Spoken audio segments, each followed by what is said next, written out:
Hi everyone, you are listening to L&D Spotlight, a podcast about learning and development brought to you by Nifty Learning. I'm your host, Liz Stefan, and together we're here to learn about L&D.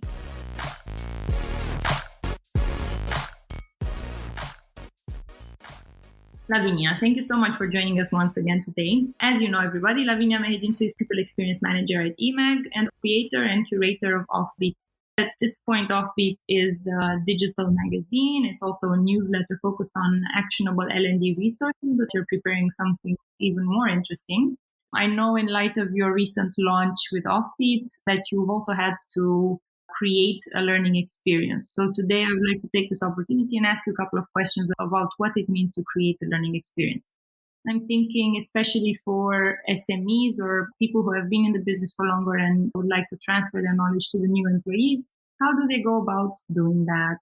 That sounds awesome. It's actually a subject which is really close to my heart because I totally support internal knowledge transfer in eMAG as well. And I've been researching the topic, reading what Google does and what other companies do regarding this subject. So yeah, this is pretty interesting.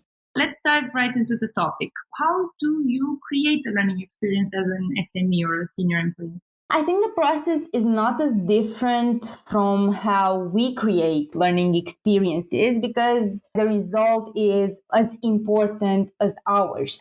So I think that the best way is to first take some time to better understand your learners. Talk to them, to their colleagues, their managers, probably take some time observing them and how they manage their tasks.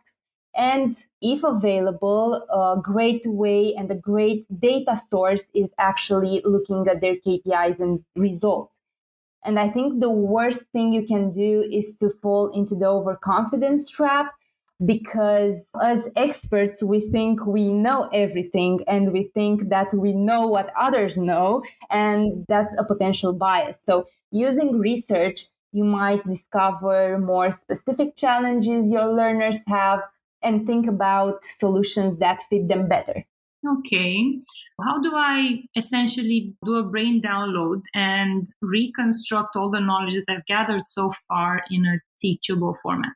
Doing the research I mentioned before will also help you in pointing out which parts of your knowledge might be of use to those you intend to support. So your first step would be to reflect on what you found out and brainstorm potential solutions to their challenges.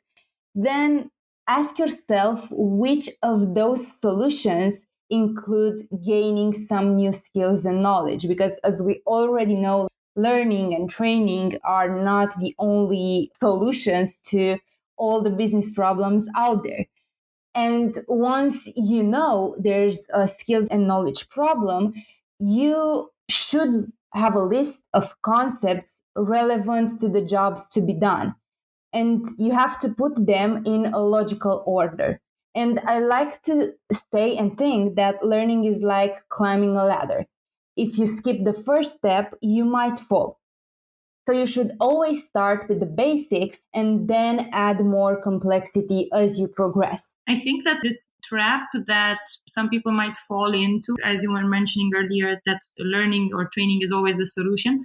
I think more likely L&D people are more inclined to think like that, whereas SMEs who have just been doing that specific job in the business would be tempted to also go for the practical approach, right? Rather than just thinking that training is the first solution. It depends a lot on who you talk to, because as you know, sometimes managers and people from the business side come to us to ask for trainings, like give us the solution to not every problem, but to a lot of problems, many problems that are not suited to be solved with trainings. So yeah, it depends a lot. How do I know, and maybe this is the wrong question to ask, but how do I know what kind of experience to create? Should it be live? Should it be e-learning or video? Should I document things in writing? The delivery method might be less important. What's really, really important is to make your learning experience as concrete as possible. So always think about how to get your learners to practice. And if I may add something else, I think a feature of a great and useful experience is not relying on one-time events, but actually spacing your content over time and making sure you're repeating it through various learning methods. Which methods, I think it's not as important, but actually making sure that you take one chunk of information and talk about it in week 1, in week 2, in week 3, in different ways. So this will actually let the learners also have some time getting back to the real world, practicing what they're learning and then coming back to you with feedback and probably questions.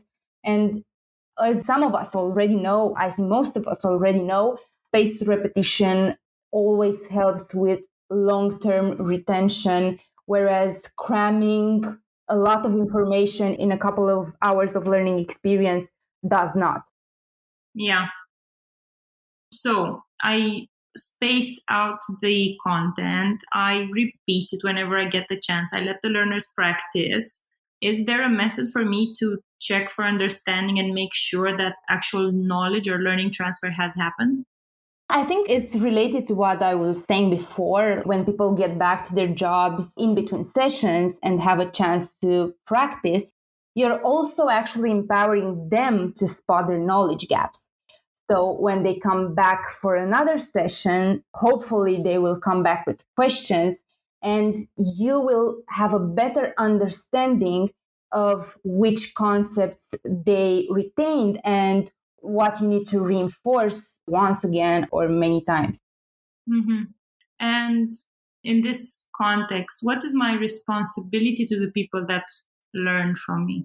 That's actually an interesting question. So I think short term is to just put yourself in your learner's shoes and adopt what is called a beginner's mindset, because that will help you adapt your language to their level of skills and knowledge. You know all this stuff, you've been there, probably it's not as exciting, but what should be exciting is to share your knowledge. And you want to do that since you're here. And long term, I think you shouldn't forget about them. It shouldn't be a one time encounter, but you should get back to them to check if they need additional support to actually accomplish your goal of spreading know how. It's funny that you're saying people shouldn't forget about their learners. Does this come from personal experience? Have you seen this happen? Yeah, I've seen that before. Like people get really, really excited to share their knowledge. And once they see how much work they should put in actually creating an amazing experience, some of them stop at the one time events. And as I was mentioning, that's not the best way to do things. Also, seeing your learners progress, it's a huge motivational factor. So you should have patience with them and understand that people can't learn in a one time event everything you want to share with them.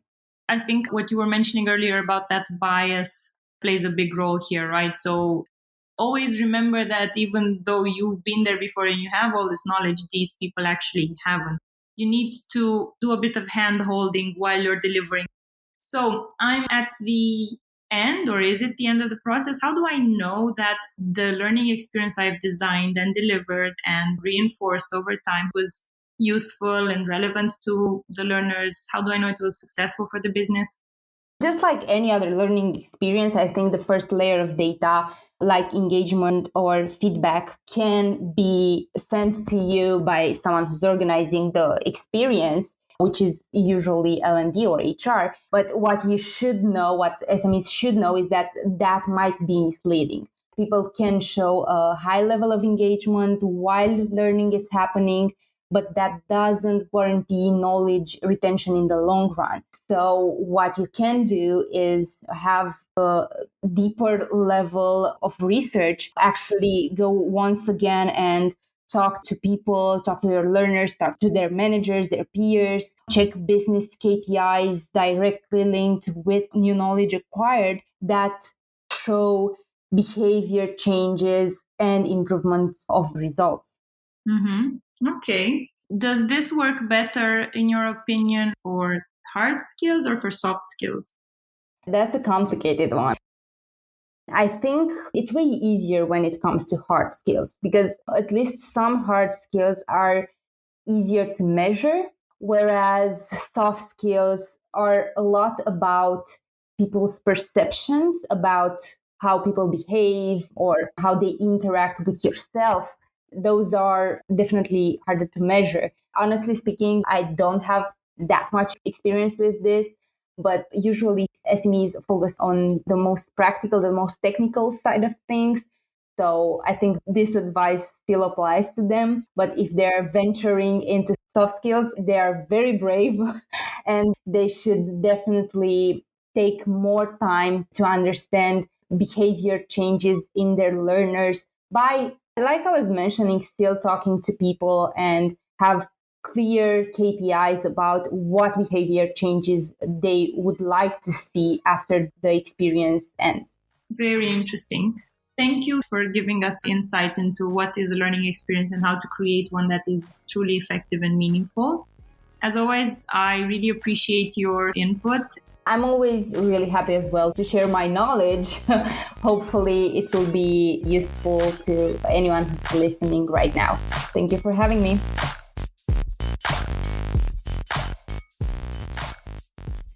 Thank you so much for being with us today. This has been another episode of L&D Spotlight.